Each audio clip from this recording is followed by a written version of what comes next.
pour moi, un repas, c'est une activité sociale. Voilà. Puis d'ailleurs, dans notre culture, c'est presque le seul moment dans la journée où on prend le temps de s'asseoir pour discuter d'idées ou d'événements ou d'actualités ou peu importe. Mais c'est la seule période de la journée en général où on prend le temps. Mais ce temps-là, il est important de le rentabiliser, de l'humaniser, puis d'avoir une activité sociale en profondeur, de prendre le temps de parler des vraies choses, de prendre le temps de parler de notre santé mentale, de la politique, de la nature, de n'importe quoi, mais de parler des vraies choses, de parler des bonnes choses.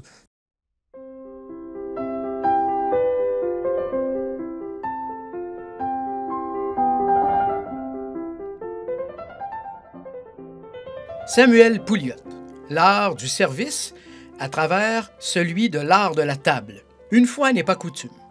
Je propose aujourd'hui un entretien en compagnie d'un jeune entrepreneur investi dans le monde difficile de la restauration. Samuel Pouliot, animé d'un esprit philosophique, explore comment l'art de servir est un moyen privilégié de tisser des liens humains on ne peut plus signifiants. Vous êtes prêts? La table est mise. Bonne écoute!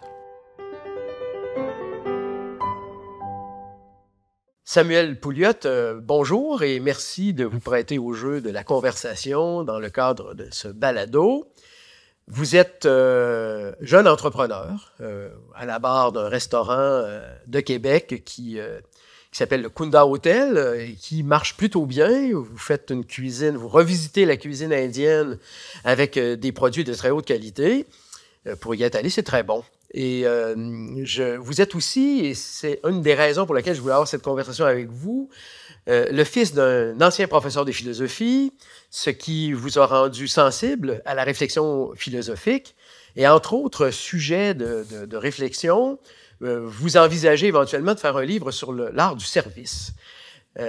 J'avais le goût d'avoir une conversation avec vous sur vous inviter, pour reprendre le titre d'un philosophe qui a écrit un joli livre qui s'appelle « À la table des philosophes ».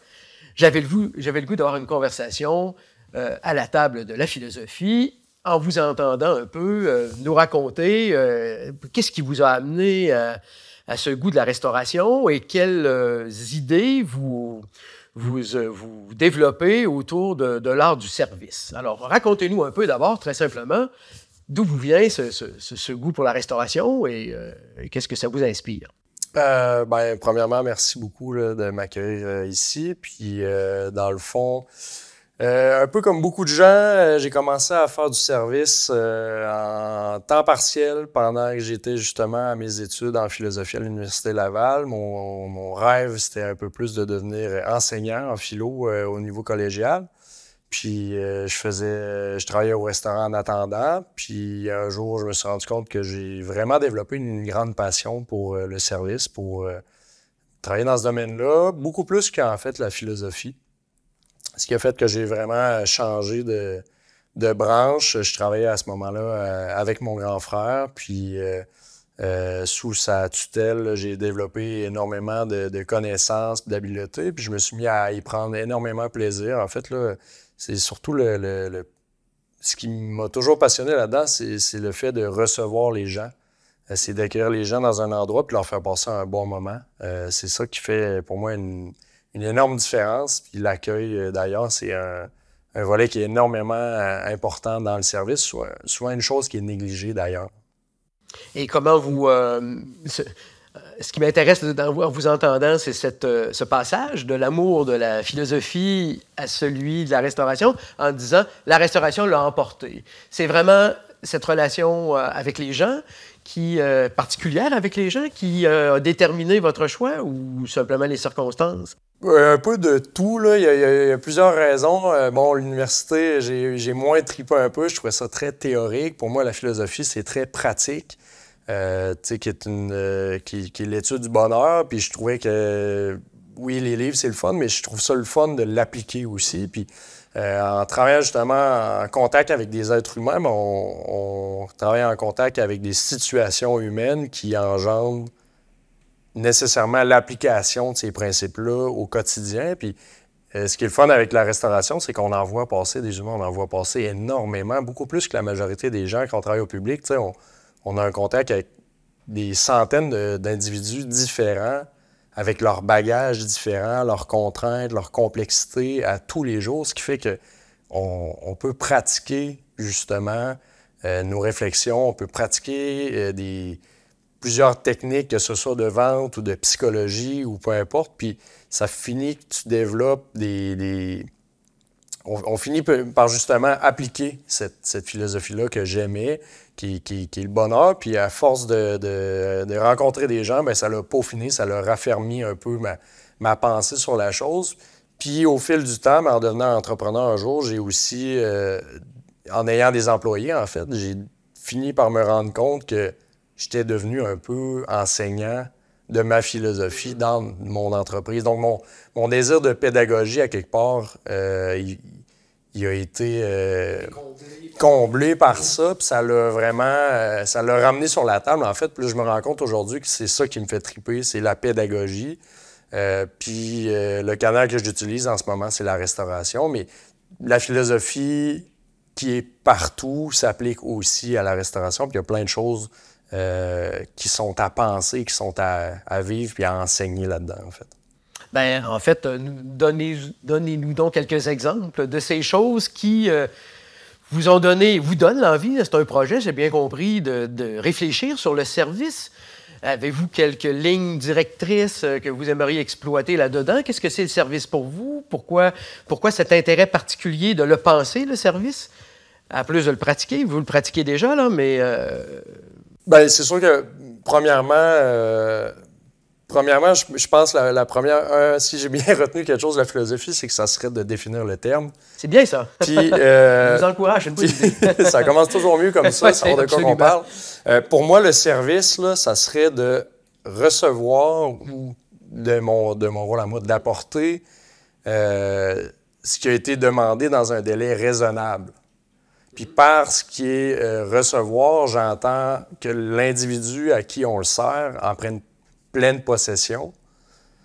Dans un délai raisonnable, tu sais, ça dépend. Si tu commandes une bière, je m'attends à l'avoir en dedans de 5 minutes. Si tu commandes un T-bone de 2 pouces d'épais, ça se peut que ça soit plus une quarantaine de minutes.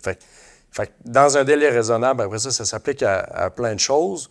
Puis ce qui a été commandé, bien, ce que tu commandes, par exemple, je commande une bière, mais tu n'as pas commandé une température, tu n'as pas commandé tu vas commander une chose en ayant des attentes. Mais il y a beaucoup de non-dits dans la restauration. C'est un métier qui est extrêmement axé sur la communication et sur la gestion des attentes.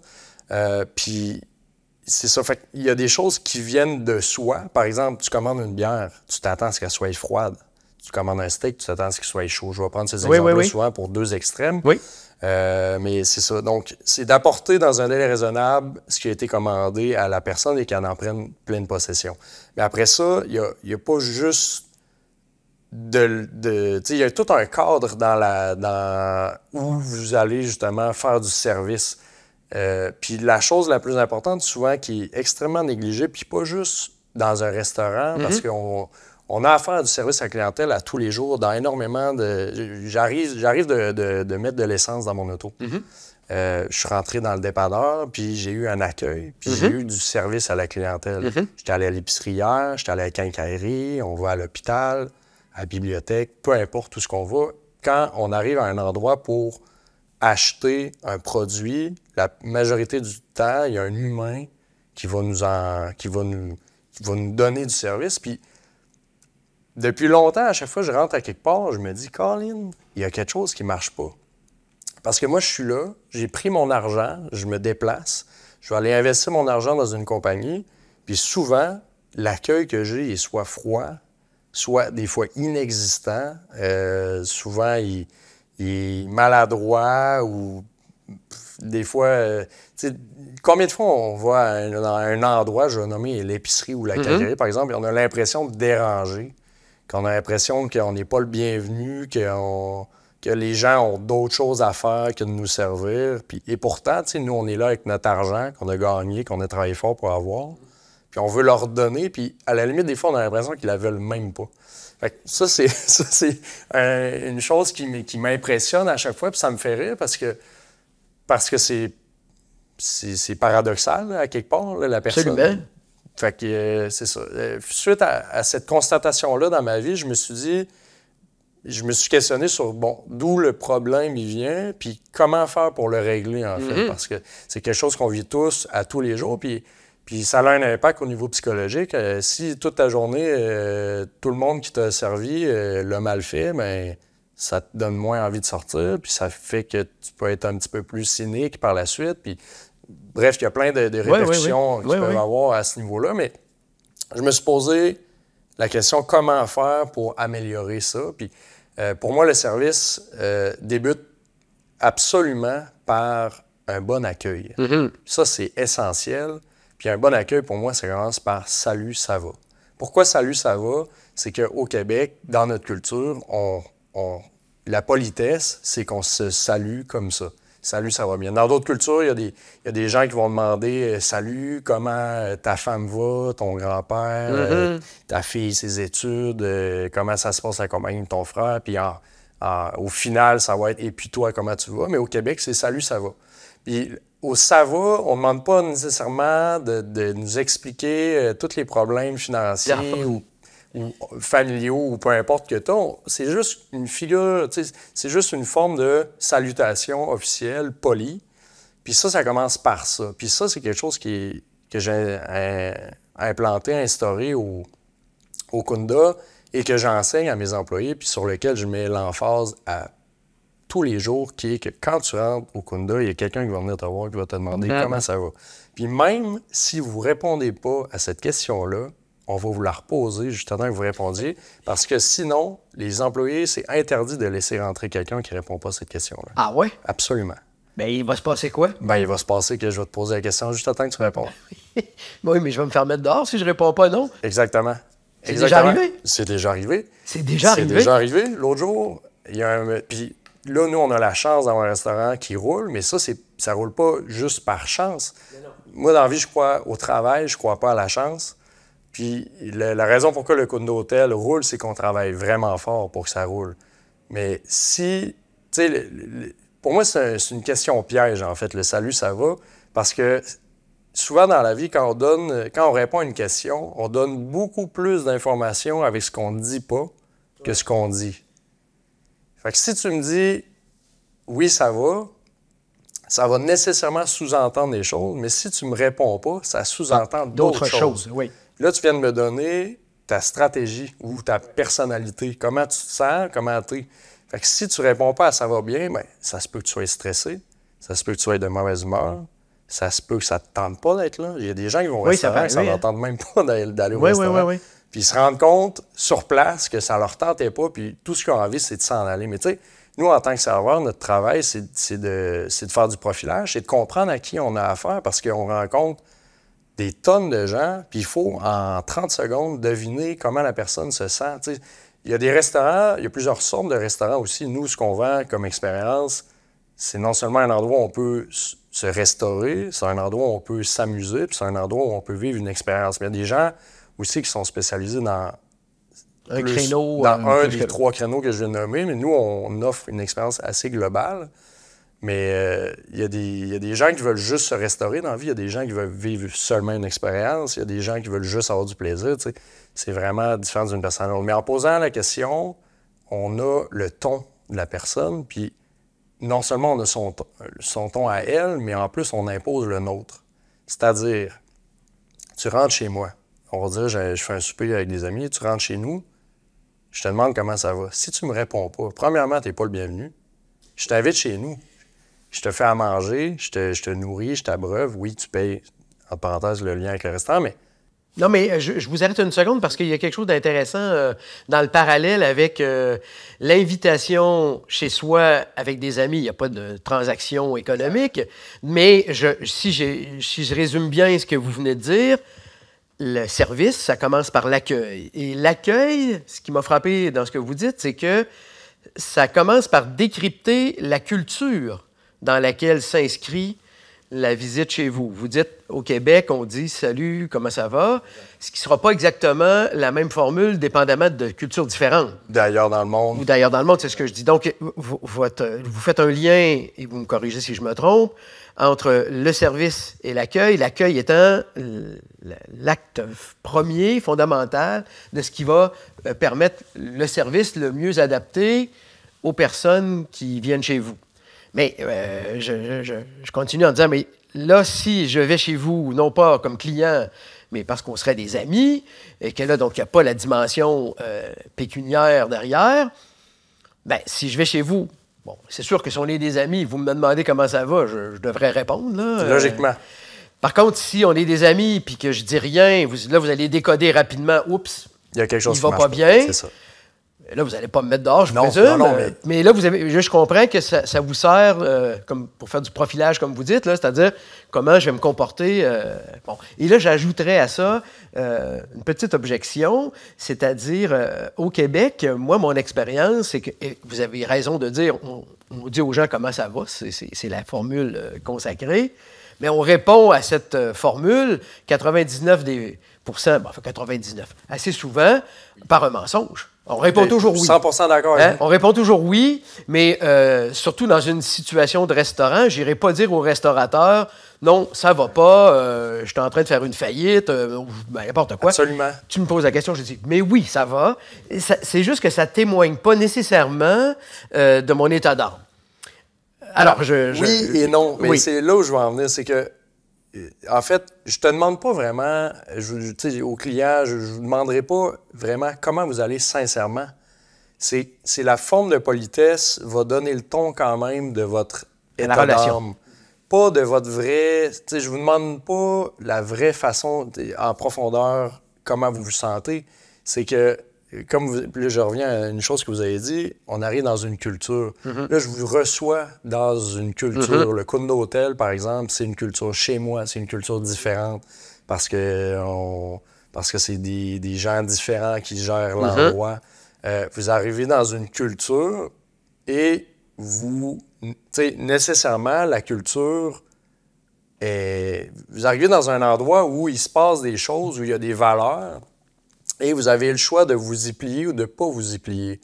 Mais de ne pas vous plier à la culture dans laquelle vous rentrez, il y a un danger à ça.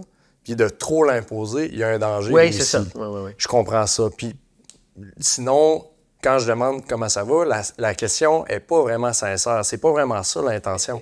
L'intention, c'est plus de vérifier, bien, premièrement, d'avoir un acte de politesse. Et ensuite de ça, moi, ça va me donner le ton sur comment va déjà votre soirée. Parce que j'ai, on va dire, 2h15, 2h30 pour que vous rentriez chez moi, vous passiez un bon moment, puis vous repartiez en vous disant « Wow, j'ai adoré, je veux y retourner ». Donc, je skip des étapes. Je ne prendrai pas le temps d'apprendre à vous connaître, je ne poserai pas 1001 questions sur votre famille, d'où vous venez, avez-vous des problèmes avec vos parents dans votre enfance, etc. Tu sais, je vais arriver droit au but, mais par ça, je vais prendre des moyens un peu détournés qui peuvent sembler, tu sais, comme vous avez dit, vous ne me direz pas la vérité, mais je ne m'attends pas à ce que vous me disiez la vérité. Par contre, si vous me dites la vérité, ça me dit d'autres choses aussi. Fait que je veux savoir à qui j'ai affaire. Mais en partant, c'est pour instaurer un climat de bonne humeur que je fais ça, puis pour avoir le pouls. Parce que si la simple question de « Salut, comment ça va » accroche, je sais en partant que j'ai beaucoup plus d'efforts avec vous à faire qu'avec n'importe qui d'autre qui me répondrait « Oui, ça va bien, toi ». Quand je vous écoute, Samuel Pouliot, le pédagogue, là, ça s'enseigne, ça? C'est-à-dire qu'avec vos employés, avec vos collaborateurs, ce que vous me dites, que je comprends bien, vous enseignez les codes du décodage? Absolument. Oui, puis il y a quelque chose, tu sais, oui, on est beaucoup d'êtres humains sur la planète, on est tous différents, mais on est quand même capable de se faire mettre en catégories. Il y a énormément de catégories, j'en conviens, mais dans un restaurant, bien, on rétrécit un peu le nombre de catégories parce que c'est pas tout le monde qui va dans un restaurant, c'est pas tout le monde qui va au même genre de restaurant. Puis il y a des styles, c'est sûr, c'est pas dans mon objectif non plus de les répertorier et de les décrire chacune, mais il y a quand même des... Bien, un peu quand même, là. Parce à quelque part, oui, si moi je décide d'aller travailler chez vous, que vous m'engagez, bien là, j'imagine que, je reviens à ma question, vous allez me dire, écoute, tu vas accueillir les gens en les saluant comme ça, puis après, voici, dépendamment de la réponse, comment tu devrais réagir, non? Oui et non, mais en même temps, je suis pas rendu à l'étape d'écrire cette théorie-là, mais ça serait un phénomène scientifique extrêmement intéressant à étudier, mais ça prendrait énormément de temps aussi à faire, là. Mais là où je veux en venir, surtout, c'est quand je vais enseigner, mettons, à mes collègues, parce que la manière que moi, je travaille dans le restaurant, mais premièrement, je suis présent. Ça a un gros impact sur le bon fonctionnement d'une entreprise, que le propriétaire soit présent, versus énormément d'entreprises que les propriétaires sont pas là, mais les employés, souvent, pas assez payés pour avoir tout ce stress de gestion-là. Ils finissent par tourner les coins ronds. Bref, ça a énormément de répercussions, mais le fait que je sois là, mais je donne une formation continue à mes collègues. C'est quelque chose que j'aime, puis je suis là pour les accompagner. Puis si en plus il y a un problème, bien, en général, ils sont capables de les régler, mais ils savent que moi, je suis là en arrière, puis que s'il y a quoi que ce soit, étant donné qu'eux appliquent ce que moi je dis, bien moi, je suis là pour les backer. Tu sais, il y aura pas de « Ah, si je fais ça, mon employeur va peut-être être du côté du client. » Tu sais, la majorité du temps, je suis du côté de mes employés, si, admettons, il y a un problème, parce que la personne applique ce que moi j'ai dit. Si, par exemple, la personne, j'ai dit quoi faire, elle le fait, après ça, je vais la féliciter, puis je ne dirai pas, tu n'aurais pas dû faire ça. Elle a fait ce que j'ai dit de faire. Je vais me faire l'avocat du diable une seconde, là.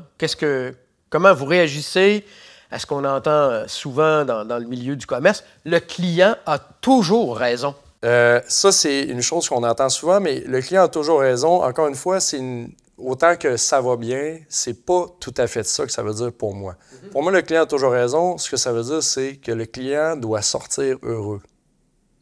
Mais le client a toujours raison. Le client ne pourrait pas avoir raison sur le fait que, par exemple, la gravité n'existe pas. Okay? Oui. Fait que juste sur ce principe-là, c'est pas vrai que le client a toujours raison. Sur quoi le client a raison? Sur sa satisfaction. Le client doit être satisfait. Oui, oui. Mais dans la mesure du possible, dans une culture disponible. Par exemple, il arrive dans la culture du restaurant Côte-Nautel, nous, on ne fait pas de poulet au beurre, en général. En fait, exceptionnellement, on en fait, mais c'est très rare. Mais si le gars, il veut du poulet au beurre, j'en fais pas. Le client, il n'a pas toujours raison, dans le sens que, dans la définition du service que j'ai donné tantôt, recevoir dans un délai raisonnable ce qui a été commandé, est-ce que c'est disponible sur place? Si c'est pas disponible, si tu veux de la Stella Artois, puis tout ce que j'ai, c'est par exemple de la Corona, ben, je peux pas te servir de Stella Artois. Fait que tu as beau avoir toujours raison, mais je peux pas. C'est ça les règles, c'est ça les paramètres de cet endroit-là, c'est ça cette culture-là.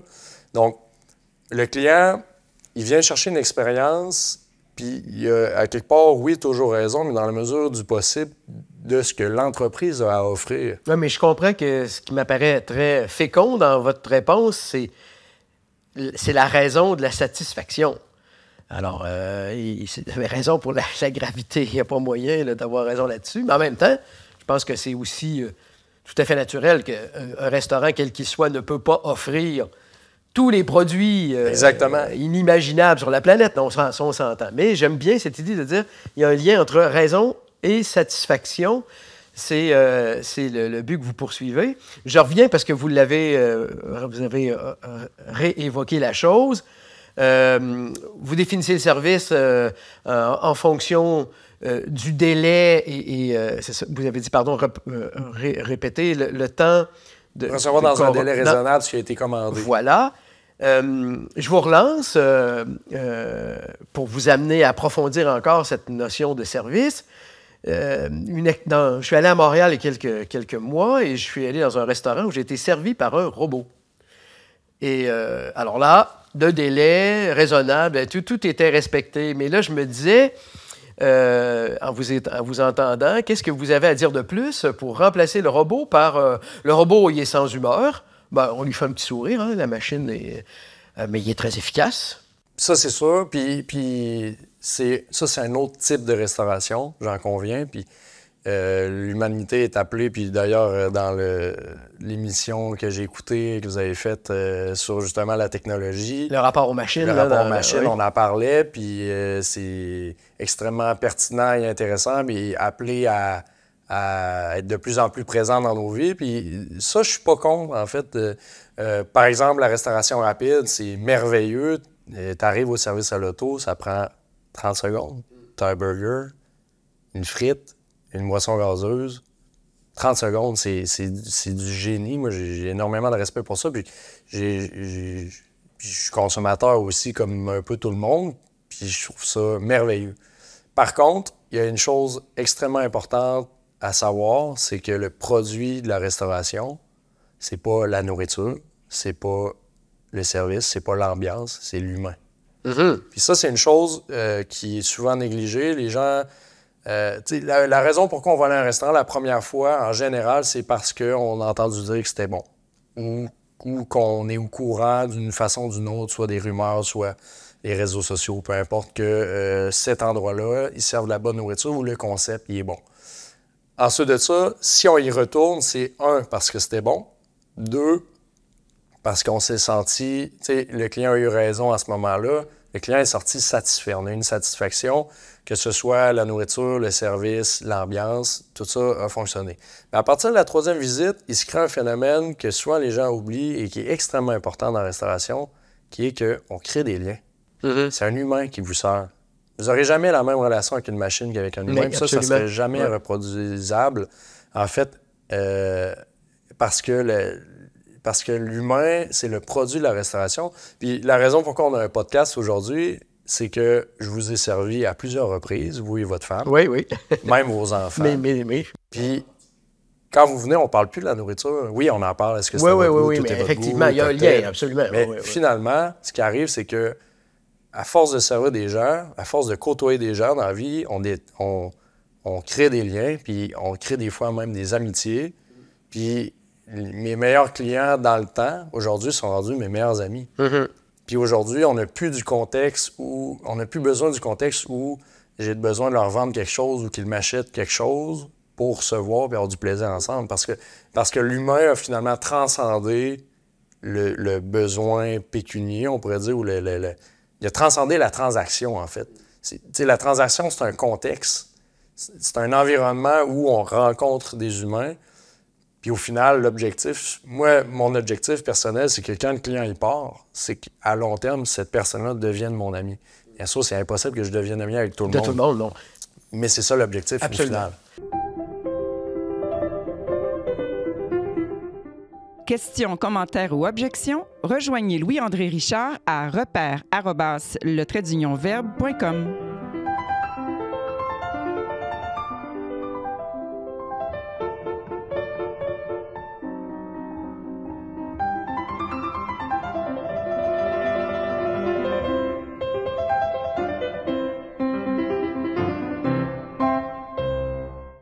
Vous avez étudié un peu la philosophie, vous avez fréquenté un petit peu Aristote, qui nous rappelle que nous sommes des animaux sociaux. Il me semble que ce que vous décrivez comme étant la troisième étape, c'est peut-être ce qui fait l'essence même, je dirais ce qui donne le sens à l'activité de restauration, c'est-à-dire d'établir des liens humains qui valorise cet aspect d'animal social, mais à un niveau où, effectivement, l'amitié, ou on va dire la recherche d'amitié, ce qu'Aristote appelait aussi l'amicalité, pour prendre un terme qui convient peut-être mieux, c'est-à-dire pas une amitié d'une intimité qui est celle à laquelle on aspire tous, mais un lien amical, plus signifiant que les gens qu'on rencontre dans la rue. C'est ça, non? Je dirais la quintessence, l'essentiel de l'esprit de service que vous cherchez à développer, là, non? C'est ça, pour moi, la visée, étant donné que c'est pas de prendre une commande qui est plaisant, c'est pas de pointer à l'ordinateur la commande, c'est pas... Ce qui est plaisant, en fait, dans le métier de la restauration, c'est de recevoir. Premièrement, moi, c'est quelque chose que j'ai... Tu sais, quand j'étais petit, au jour de l'an, par exemple, une famille qui recevait une autre, le party, la fête, tout le monde est de bonne humeur, on mange des bonnes choses, on boit des bonnes choses. Ce moment-là, c'était un moment que j'appréciais énormément. Puis en vieillissant, ben, je me rends compte en fait aujourd'hui que beaucoup de nos conventions sociales font qu'on fait ces événements-là uniquement pour des occasions spéciales, mais il n'y a rien qui empêche qu'on le fasse plus souvent. Puis c'est ces moments-là qui sont extrêmement agréables. Et de développer justement l'amicalité avec les gens, de recevoir les gens chez soi, de leur faire passer un bon moment, c'est ça qui est plaisant. C'est ça qui donne du sens à mon métier. Puis un métier qui est souvent négligé d'ailleurs. Les gens, c'est un serveur. Tu sais, il y a une grosse différence entre servitude et service. Pour moi, on n'est pas des serviteurs, on est des gens qui vous rendent service. T'es pas capable de te cuisiner X recettes, ben nous, on peut te le faire. T'es pas capable de te faire tel cocktail ou tu connais pas le vin, ben nous, on est là pour te faire passer une belle soirée parce que t'aurais pu le faire chez vous. Peut-être que t'aurais pas été aussi adéquat ou exactement sur... Peut-être que t'aurais pas été capable d'avoir exactement ce que toi, tu voulais parce que y a toute une question de connaissance aussi, là, dans la nourriture, dans l'alcool, il y a énormément de choses, mais c'est ça. Essentiellement, c'est de faire passer un bon moment aux gens. Parce qu'aujourd'hui, on regarde partout autour de nous, post-pandémie, les gens n'en parlent pas beaucoup, ça l'a brassé, ça a été difficile pour énormément de gens, pour énormément de raisons. Les gens ont trouvé ça extrêmement difficile. On a eu une carence de relations sociales. Puis aujourd'hui, dans un monde où la robotisation va bon train, où les gens sont rendus un peu hostiles, on dirait, aux relations humaines, bien nous, on s'inscrit dans ça par notre bonne humeur, par notre accueil, par le désir de bien accueillir les gens, de leur faire passer un bon moment. Puis ce bon moment-là, idéalement, ou j'espère que si la personne a passé une mauvaise semaine ou une mauvaise journée, j'espère que ce moment-là dans sa journée est le plus beau moment de sa journée. Puis si c'est le plus beau moment de sa semaine, tant mieux. Puis si c'est de son mois, tant mieux. Puis si c'est de son année, c'est encore mieux. Pas dans le sens que c'est plate qu'elle n'avait pas eu des bons moments. Mais vous dites une chose qui m'apparaît essentielle. Dans le fond, il y a comme une espèce de vocation associée au type de restauration que vous nous présentez, là. Je vous ai entendu dire que, et je comprends bien que d'avoir un robot qui nous livre le hamburger en quelques secondes, c'est fascinant, mais on n'est pas du tout dans le même univers. Et puis, ça permet de nourrir quelqu'un rapidement. Mais quand on parle de l'idée du service, puis dans un contexte comme celui que vous décrivez, on est en train de cultiver une expérience, justement, qui nous guérit un peu des problèmes qu'on a rencontrés dans la pandémie, qui fait de l'art de la table un art de la conversation cordiale, non? C'est ça qu'on cherche, là, non? Oui, puis même, vous avez dit nourrir, puis ça me fait avoir une idée. Il n'y a pas juste de la nourriture physique qu'on peut ingérer, il y a plusieurs sortes de nourriture, puis là, c'est une nourriture sociale. Puis notre objectif au Kunda Hotel, c'était justement de changer la donne de trop d'endroits où vous arrivez, puis les gens vous regardent croche, ils n'ont pas envie de vous servir, vous dérangez, vous n'êtes pas le bienvenu, mais au Kunda Hotel, quand tu rentres, tu es le bienvenu. Bienvenue chez nous, on va passer un bon moment, mais tu sais, il y a le bienvenu chez nous aussi. Bienvenue chez moi, voici comment ça fonctionne ici. Tantôt, on parlait, j'ai déjà refusé des clients. L'autre fois, un monsieur, il rentre, je dis « Salut, ça va bien? » Il dit « Ça va aller bien si j'ai de la place. » Je dis « Ben, j'ai pas de place. » Oui, OK. Je l'ai refusé. Ben oui. Je l'ai refusé parce que en partant, le gars, il n'est pas de bonne humeur. Ça ne tente pas d'être là. J'ai toutes les chances qu'il parte encore mécontent. Pas toutes les chances, mais beaucoup plus de chances qu'il parte mécontent. Puis après ça, qu'ils disent que mon restaurant, c'était pas à son goût. Mais le gars, il c'était déjà pas à son goût. Fait que s'il se plie pas à la moindre politesse de dire « Ça va bien, merci toi », c'est sûr que personnellement, j'ai aucun intérêt à le servir. Le gars, il est pas de bonne humeur, il est pas poli. Ça part très mal, notre relation. Puis après ça, ben, je l'ai refusé parce qu'il était de mauvaise humeur. Je suis désolé, mais... Le lien qu'on peut faire très exactement là, avec ce qu'on disait tout à l'heure, le client a toujours raison. Est-ce que je devrais interpréter ça en disant, dans cette situation particulière, vous avez renoncé à l'idée qu'il y avait possibilité de satisfaction? Il n'y en aura pas. C'était discerné comme ça déjà. Absolument. J'ai choisi mon combat. Le gars a une mauvaise humeur. Je vais mettre mon énergie ailleurs. Puis cette fois-là, d'ailleurs, 30 secondes plus tard, une autre personne qui rentre, je dis « Salut, ça va bien? » Elle dit « Oui, ça va super bien à toi. » Je dis « Parfait, j'ai de la place. » Il y avait de la place quand même. Il y avait de la place. OK.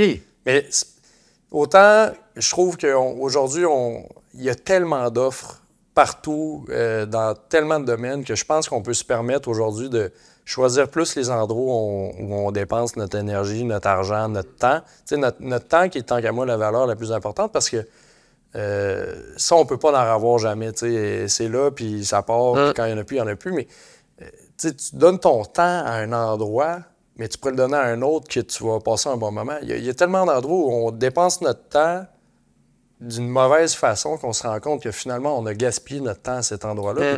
Au restaurant, pire encore, on paye pour ça. Fait que quand tu vas au restaurant, tu passes un mauvais moment, tu as payé pour, tu n'as pas un bon service, pas une bonne accueil, pas bien mangé, ou même que tu es, pire encore, capable de te faire ça chez toi, puis pour 4 fois moins cher, des fois, ben tu te dis, qu'est-ce que je fais au restaurant? Pourquoi je suis allé là? Fait qu'aujourd'hui, justement, tu sais, post-pandémie, beaucoup de restaurants ferment, il y en a que ça va pas très bien. Mais je pense qu'il y a un besoin quelque part que les clients, que les consommateurs investissent leur argent dans des endroits qui vaut la peine et où ils vont passer du bon temps.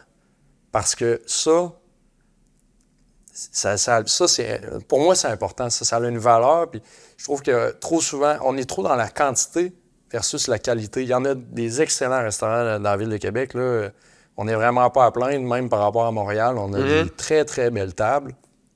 Mais je pense qu'on a un devoir de conscience, puis peut-être même de prudence, là, pas nécessairement d'aller juste aux endroits qu'on le sait, mais de privilégier les endroits qui sont plus certains où on va pouvoir passer du bon temps, puis moins gaspiller notre temps, notre argent, notamment avec toutes les taxes, toutes les hausses de prix de tout. Je pense que ça devient impératif de justement bien choisir l'endroit où on veut passer du temps. OK, il y a une chose qui est certaine quand je vous écoute, puis ça traduit mon expérience.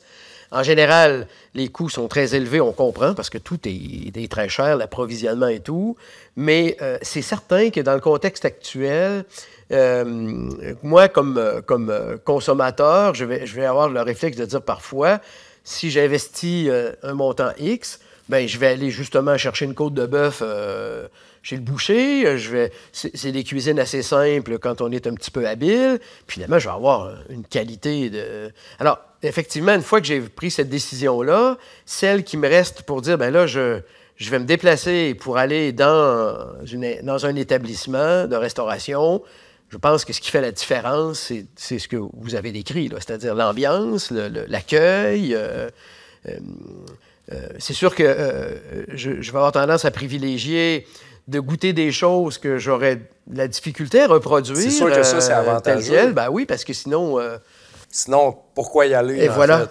Mais je pense que c'est pas juste la qualité de la nourriture, mais c'est cet aspect de l'accueil, de la convivialité. C'est ça l'expérience ultime qu'on va chercher. Mais c'est important que la nourriture soit très bonne aussi, c'est sûr. Ben oui, mais c'est un ensemble. La nourriture, le service, l'ambiance, puis au final, ce qui transcende ces 3 choses-là, il y avait l'accueil aussi, là, mais ce qui transcende ça, c'est l'humain. C'est l'expérience humaine qui fait la différence, qui fait que... Puis c'est sûr que je ne m'attends pas à aller chercher une expérience humaine, par exemple, dans de la restauration rapide. Je ne m'attends pas à ça. Puis que ce soit robotisé, c'est parfait. C'est comme ça qu'on le veut, c'est efficace, c'est simple, c'est pas... Ben, aujourd'hui, quand même, rendu plus dispendieux qu'avant, mais c'est ça. Dans un autre type de restaurant, la restauration comme nous, on l'a fait, l'important, c'est l'expérience humaine. Puis autant pour du serveur au client que du serveur au serveur. Là, par serveur, j'entends n'importe qui travaille dans l'établissement. Là, je voulais vous amener sur ce terrain-là. Dans la restauration, mais partout à l'heure actuelle, il y a beaucoup de difficultés à avoir de la main-d'œuvre. Et la main-d'œuvre, quand je regarde dans le milieu dans lequel je suis, dans l'enseignement, c'est pas trop un problème là où je suis, mais je vois autour des gens qui commencent dans un emploi, ne restent pas, quittent rapidement, il faut le remplacer. Il y a quand même un apprentissage à faire, c'est très compliqué. Est-ce que chez vous, en fait, ma question, c'est rattachée autour de tout ce que vous dites. J'ai l'impression, mais vous me corrigerez si je me trompe, que cette espèce de philosophie de l'accueil et de l'humain que l'on cherche à servir, dans le sens le plus noble du terme, transparaît dans la vie de l'entreprise avec les employés? Est-ce que vous avez des employés fidèles? Est-ce que chez vous, finalement, le problème de la main-d'œuvre est moins pire qu'ailleurs ou pas? À ça, je vais répondre qu'il y a beaucoup de gens qui pensent dans la vie que mon travail, c'est de prendre des commandes puis d'apporter de la nourriture, mais c'est loin d'être ça. C'est beaucoup plus profond, beaucoup plus complexe. En fait, nous, on a une vraiment belle rétention de main-d'œuvre en ce moment, mais ça, puis d'ailleurs, chapeau à mon partenaire Raphaël Temierge, là, qui est nominé d'ailleurs en ce moment chef de l'année au Québec. Puis c'est ça. Lui, au début, là, une chose vraiment importante, quand on a ouvert le restaurant en pleine pandémie, il a dit, étant donné que personne n'avait le droit de sortir, puis qu'on était un peu mal pris au niveau social, c'était triste, c'était plate, on voyait pas nos amis, on n'avait pas beaucoup d'activités sociales, lui, il a le génie de dire, ben, on va engager nos amis. Ah bon? Fait qu'au début, okay. On a engagé tous nos amis. Fait que moi, la carence sociale, la pandémie, je ne l'ai jamais vue parce que j'ai travaillé tout le long avec vos amis. Ça a été vraiment agréable. Puis on a continué ça, en fait. Donc, au cours de l'hôtel, ce qui arrive, c'est que finalement, on n'engage pas un employé, on engage quelqu'un qui va devenir notre ami. Mais si la personne ne devient pas notre ami, on ne travaillera pas avec. Ça ne marchera pas de toute façon parce que notre modèle d'entreprise permet ça, puis il est restreint par ça aussi. Mm-hmm. On a une petite entreprise. Mm-hmm. Donc, on a une équipe on est en bas de 16 employés. Donc au grand total. Au grand total. Donc, ça serait difficile de grossir plus que ça avec notre modèle. Mais en même temps, notre modèle, on le gère comme un écosystème. Puis ça, c'est une chose qui est essentielle pour nous, qui nécessite énormément d'implication de notre part, de moi et Raphaël sur le terrain, mais qui donne des bénéfices incroyablement beaux. En fait, le fait qu'on, c'est très naturel. J'ai une approche très naturaliste là, en général dans ma vie. Puis, quand je parle qu'on gère comme un écosystème, c'est que toute chose a sa place dans l'écosystème. Puis, dans n'importe quoi, il y a toujours un plus grand, puis un plus petit, un plus rapide, puis un plus lent. Puis, c'est de jongler avec ces choses-là. Donc, c'est jamais possible que tout le monde soit égaux. Tout le monde est toujours différent, mais il y en a toujours un plus, il y en a toujours un moins. Puis, c'est de gérer ça sainement, en faisant... Puis même, j'enseigne ça au travers de mes paroles, au travers de mes agissements dans l'entreprise, à respecter la nature, à son fonctionnement. Puis, étant donné qu'on est sur le terrain, moi puis Ravel, justement, bien, on a un impact là-dedans, puis on voit les choses au quotidien. Puis même, tu sais, on se fait des rendez-vous où on en parle. T'as-tu vu tel agissement par rapport à telle chose? Puis on rectifie. On est là pour diriger, mais donner l'exemple en même temps. J'ai souvent vu des images de bons patrons, de mauvais patrons, par exemple. Là, le bon patron qui est en avant, qui pousse, puis le mauvais patron qui est en arrière, qui fouette. C'est dichotomique quand même beaucoup, mais je pense que l'idéal, ce serait un mix entre les deux. Puis je vois ça un peu comme un traîneau à chien, mais inversé. C'est-à-dire que celui qui conduit est en avant, mais que les chiens en arrière, ils poussent aussi. Ouais. C'est la meilleure image que j'ai trouvée, là, mais ça sera un mix entre les deux. Puis en étant là,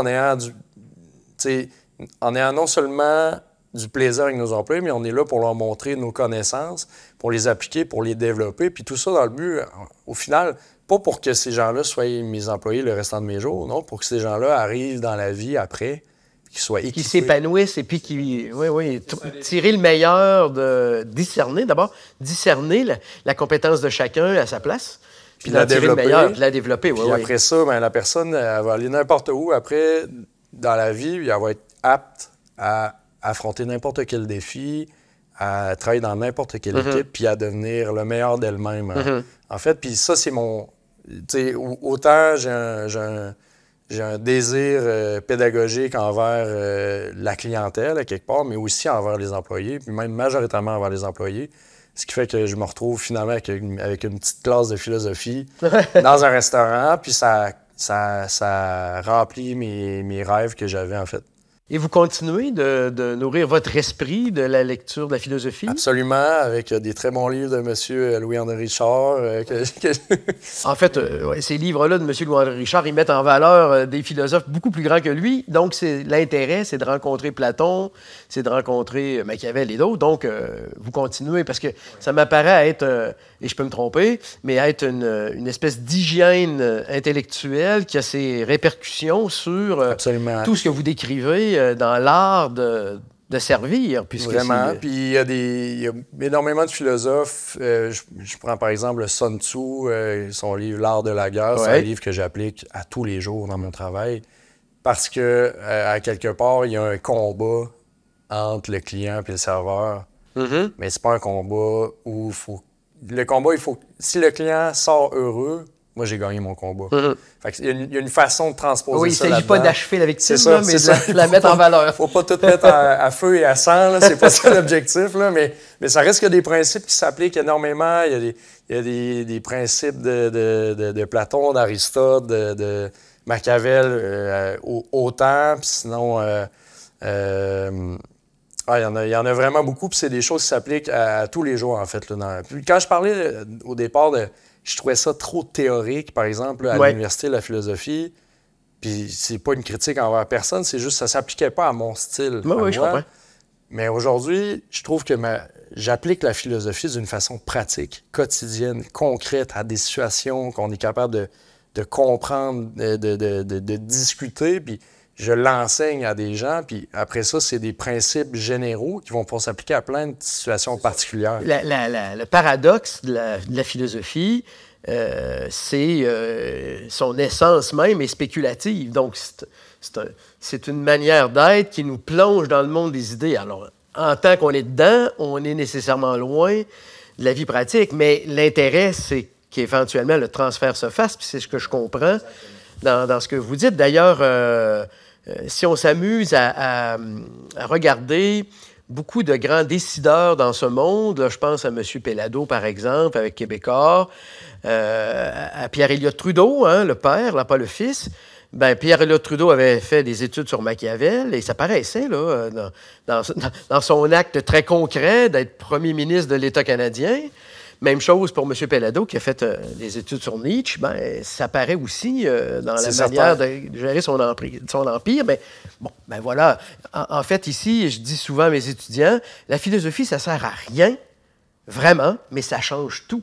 Et peut-être que c'est ce qui ressort de votre expérience là, au restaurant, c'est-à-dire qu'on ne sait pas toujours bien indiquer les marqueurs du transfert, mais le fait qu'il y ait eu une formation d'une manière ou d'une autre, ça a son incidence dans tout ce que vous nous avez présenté. C'est-à-dire comment accueillir, comment faire vivre une expérience humaine. Moi, je pense que c'est la chose qui se dégage de votre propos qui m'apparaît la plus essentielle. C'est une rencontre avec l'humain, ça met l'humain en valeur autour de la sociabilité de la table. Il y a quelque chose là de très, très, très important qui est un service à la société. Là. Absolument. Parce que je pense qu'à bien des égards, on a perdu l'art de la table, dans son sens plus noble. Et puis, s'il n'y a pas des endroits puis des gens qui rendent ça possible, on perd quelque chose d'essentiel.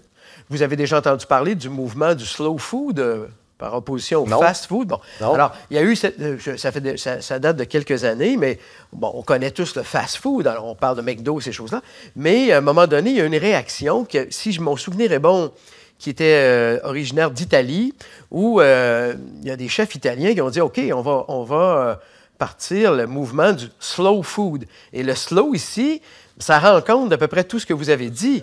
D'abord, c'était d'abord et avant tout de mettre en valeur les produits locaux, les recettes traditionnelles, pour échapper à l'espèce de mondialisation de la recette universelle où tout le monde mange la même chose, peu importe la culture d'origine. Alors, ils voulaient ramener ça aux cultures très locales, d'ailleurs, puis aussi slow, dans le sens où on prend le temps.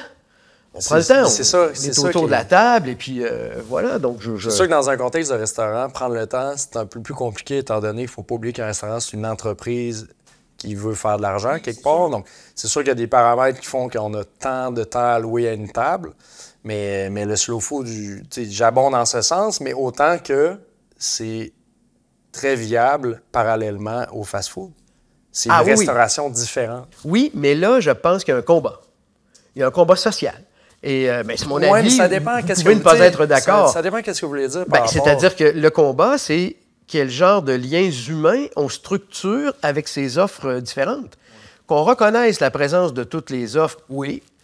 Mais après ça, qu'on examine lesquelles de ces offres permettent le meilleur épanouissement d'un être humain, moi, je regrette, mais le fast-food, non.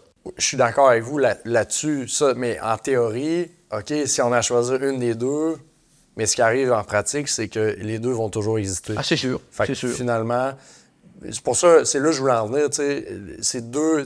Tantôt, je parlais de la restauration rapide, se restaurer, il y a avoir du plaisir, il y a aussi vivre une expérience. Mais c'est toutes des sortes de restaurations différentes qui plaisent à des gens différents, à des moments différents. Par exemple, vendredi soir, je n'irai pas au service à l'auto. Je vais me gâter à un bon restaurant parce que là, c'est un moment mieux choisi pour faire ça. Mais à 4 h du matin, quand je finis de travailler puis j'ai faim, je n'irai pas manger dans un bon restaurant. C'est ça. Oui. Mais quand je parle du lieu du combat, il s'agit de voir que dans l'équilibre de ces forces-là en présence, qu'est-ce qui doit l'emporter? Vous savez que derrière ça, quand je vous écoutais parler du concept de votre restaurant, bien, vous l'avez dit aussi vous-même, ça procède d'une expérience familiale d'abord. Oui. Et c'est un peu ça qu'on a perdu peut-être. Là, exact. Là. Quand je dis qu'il y a un lieu de combat, c'est que moi, je suis de la génération de ces gens, puisque j'ai 65 ans, j'ai connu l'introduction du téléviseur autour de la table.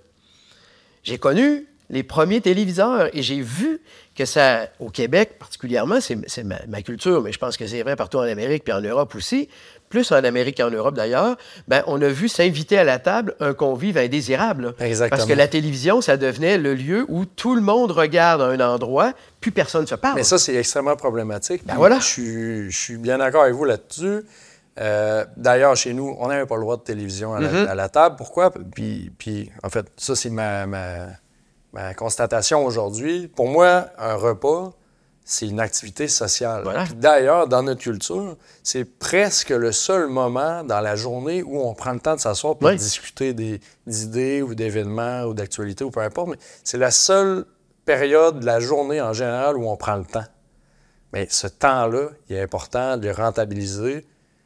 Pas rentabiliser dans le sens vendre plus de choses, mais de l'humaniser puis d'avoir une activité sociale en profondeur, de prendre le temps de parler des vraies choses, de prendre le temps de parler de notre santé mentale, de la politique, de la nature, de n'importe quoi, mais de parler des vraies choses, de parler des bonnes choses. Puis dans ce contexte-là, idéalement, tout le monde est de bonne humeur puis on passe un bon moment. Absolument. Fait que là, je comprends bien ce qui fait, je dirais, le succès de votre entreprise. C'est qu'il y a quelque chose de ça, là, qui est reproduit au moment où des inconnus. C'est sûr que quand on se déplace un certain nombre de personnes pour aller manger chez vous, bien, les gens qui vont être autour de la table se connaissent, mais ça y fait pour beaucoup l'ambiance que vous créez, en fait. Absolument. Pour que ce moment-là, puis pour revenir à la longueur, moi, j'ai pas besoin de 3 heures. Non, c'est ça. Mais la période que je passe chez vous ou ailleurs, qui correspond à vos créneaux, ben c'est correct. J'ai un beau moment de convivialité. Puis et puis, si ça s'éternise, de toute façon... pas dehors. Non, mais c'est pas ça, mais là où je veux en venir, c'est que quand même que ça s'éterniserait, trop, c'est comme possible. Oui, c'est sûr, c'est sûr. Ce qui donne la valeur à la chose, c'est sa finalité. C'est ça. On le sait tous. Donc, que votre repas dure entre 1h30 et 3 heures, ben c'est amplement pour d'avoir juste assez pour avoir du plaisir, mais juste pas assez pour avoir envie de revenir une prochaine fois. Absolument.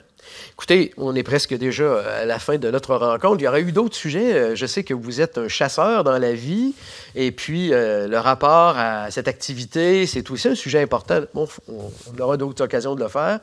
Je terminerai en vous suggérant cette réflexion du philosophe grec Aristote qui disait que cultiver l'amitié, c'est comme laisser vieillir un bon vin.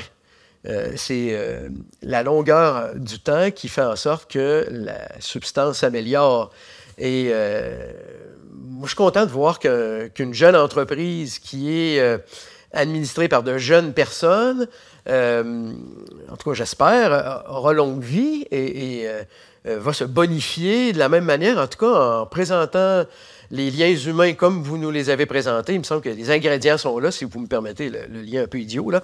Les ingrédients sont là pour que l'ambiance s'améliore et s'approfondisse un peu à chaque visite. Alors, je souhaite très, très longue vie au Kunda Hotel. Puis j'ajouterais que je sais par ailleurs que vous êtes un jeune papa et que cette expérience que vous faites vivre à vos clients, bien évidemment, je comprends que vous allez déjà la reproduire avec votre enfant et l'autre à venir. Bon, ils sont tout petits, mais le meilleur est à venir pour eux aussi. Ils auront l'expérience de la convivialité de la table chez les Pouliot. Alors, je vous remercie énormément de cette conversation que nous avons partagée ensemble aujourd'hui. Merci. J'aurais une chose à dire là-dessus. Pour rétorquer à Aristote, oui. Une parole de Richard Desjardins. Oui. Le bon vin et les amis, c'est pareil. Si ça donne mal à la tête, ça vaut rien. Très bonne idée. C'est une belle extension à la pensée d'Aristote. Merci beaucoup, Samuel Pouliot. Et au plaisir. Merci.